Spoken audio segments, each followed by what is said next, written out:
This is what I learned. Uh, Number two. So, for the Epic of Gilgamesh, I have never read the Epic of Gilgamesh. Now, I have heard of Gilgamesh, right? And like the Epic of Gilgamesh, technically, I have heard of it, but I have never read it. And so that was quite interesting for sure. For sure, that was quite interesting for sure. Sorry about that. And I definitely got to learn a lot about the characters. And those, hmm, I and how I kind of related it back, yes, to like the fate, but also kind of it was kind of cool how I could relate it back to just like I guess in the way the Bible, because like the Bible verses I mentioned um in my video, the Bible verse. But also like I liked how the character Gilgamesh, he has dreams and he explains them to his mother, but also in his dreams he is seeing like Enkidu, or however you say his name. I like how he has those dreams and like he can just tell, like though he doesn't like Enkidu doesn't actually like seem like to be one person that's like he couldn't lift a star or something. It was too heavy. Like that was kind of cool how they made it seem like that in the epic. Like yes, you don't know this person's name, but you know that this person is supposed to be your equal, which is kind of cool. And then like how fate and choice and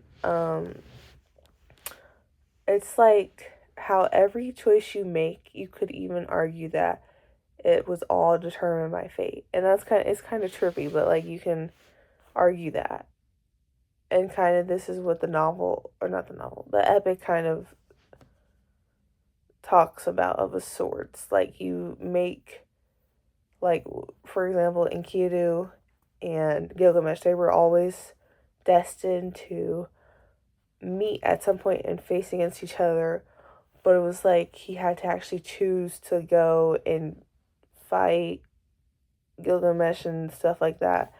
But then when you think about it, it's like, but technically that was his goal in the entirety of it. Like that was his entire purpose for being created, right? So then it's kind of like it challenges you to think like, is every choice you make already predetermined, or are you still technically having free will and making choices? Or are you just following a path that has been set already? And like you kind of always think about that. I'm not gonna lie. I always used to think about that when I was like a kid and stuff. Like, are we truly making choices? Or is it just already like set? Like, I don't know. It's kind of weird and trippy, but that's what I think. And then Las Meninas, ooh, I got to learn more about like the idea of the real and reflected because obviously that's a new video for me. I kind of wish that the TED Talk, the speaker would be a little longer. Like only because like yes, you talked a bit about the ideal, the real and reflected, but to be completely honest with you, I got the ideal, but at the same time with like the reflected, I wish they kind of talked about that more, only because like when you think of a reflected, yes, you think of like it's like a mirror of what's actually happening, if that makes sense. But in a way, it wasn't necessarily explained so much. And like, you think of like reflection, like a self reflection and stuff.